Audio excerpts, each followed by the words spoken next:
अच्छे बच्चे कैसे? ऐसे। आज बेटा हम जो है सूरदास जी की एक रचना पढ़ेंगे, ठीक है? जो हमारी बुक में लिखा है, उन्होंने हमारी बुक में जो लिखा है उसको हम पढ़ेंगे। तो सारे बच्चे तैयार हैं? yes, तो चलिए एक बार आप लोग पढ़ के सुनाइए पहले हमें।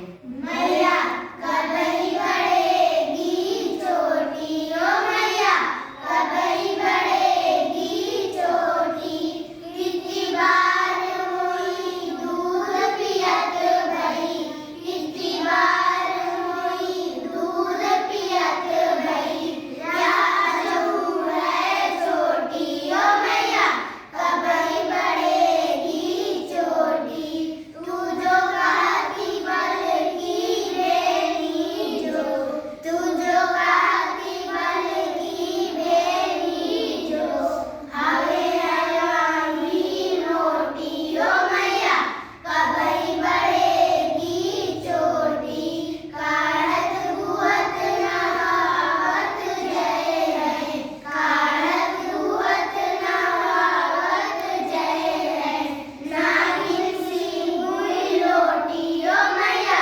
कबई बढ़ेगी चोटी, काजो दूध पियावत पची पची, काजो दूध पियावत पची पची, देली माखन रोटी, ओ मैया कबई बढ़ेगी चोटी, सूरज चिर जियो दो भैया, सूरज चिर जियो दो भैया, हरिहर की जोटी, ओ मैया कबई बढ़ेगी चोटी। शाबाश। देखो सबको पढ़ना तो आ गया है ना? अब हम इसका अर्थ बताएंगे कि इसका क्या मतलब है, ठीक है? सारे बच्चे ध्यान से सुनेंगे ना? दो जो ये जो पंक्तियां हैं इसको सूरदास जी ने लिखा है। किसने लिखा है? सूरदास जी ने। सूरदास जी ने कृष्ण भगवान की बाल लीला का वर्णन किया है इसमें। जब वो भगवान जी छोटे थे तो वो अपनी माँ से क्या कह रहे हैं इसी के बारे में बताया है, ठीक है? उनकी माँ का क्या नाम है? कृष्ण भगवान की माता का नाम कोई?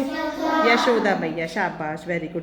तो अब जो है क्या है पहली लाइन? मैया कब ही बढ़ेगी चोटी ना। तो कृष्ण भगवान अपनी माँ से कहते हैं कि हे मैया मेरी चोटी कब बड़ी होगी, कितनी बार मोही दूध पियत भई यह अजहू है छोटी।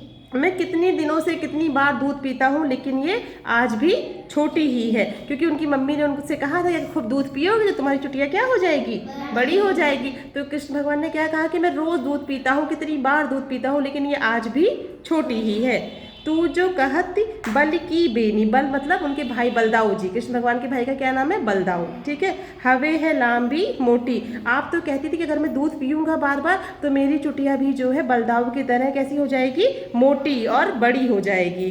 काढ़त गुहत नहवावत जय है, नागिन सी भुई लोटी। और जो है जैसे कि बलदाऊ की चुटिया को वो करते कंघी करते हैं और उसको गूंथते हैं और ज़मीन पे वो नागिन की तरह लौटने लगती है, वैसे ही मेरी चुटिया भी हो जाएगी। आप तो यही मुझे बताई थी। काचो दूध पियावत पची पची, देत न माखन रोटी। ऐसे ही आप मुझे बार बार झूठ बोल बोल के कच्चा दूध बार बार पिलाती जाती हैं और मक्खन रोटी खाने को नहीं देती हैं। ये शिकायत कौन कर रहा है? कान्हा जी। किससे कर रहे हैं? अपनी माँ से। कि आप मुझे बहका बहका के सब काम करवाती जा रही और मेरी चुटिया बलदाऊ की तरह, बलदाऊ की चुटिया जैसी बड़ी मोटी नहीं हो पा रही है। सूरज चिर जीवो दो भैया। तो सूरदास जी क्या कहते हैं कि दोनों भाई, कौन कौन है दोनों भाई? बलदाऊ और कान्हा जी। हरि हलधर, हलधर माने क्या होता है? बलदाऊ भी, हलधर जो है बलदाऊ जी का ही नाम है, ठीक है? और हरि कान्हा जी का। हरि हलधर की जोटी। तो सूरदास जी कहते हैं कि कान्हा और बलदाऊ जी की जोड़ी जो है वो सूरज की तरह चिरंजीवी, जैसे सूरज हमेशा चमकता रहता है ना, इन दोनों भाई हमेशा की, इनकी उम्र ऐसे ही सूरज की तरह हो और ये दोनों भाई हमेशा सूरज की तरह चमकते रहें। तो सूरदास जी ने किसका वर्णन किया है इन पंक्तियों में? कान्हा जी के बचपन का वर्णन किया है। तो समझ में आया सबको ना? और आप लोगों ने इसको पढ़ा भी बहुत अच्छा। तो चलिए एक बार क्लैपिंग करिए सारे बच्चे अपने लिए।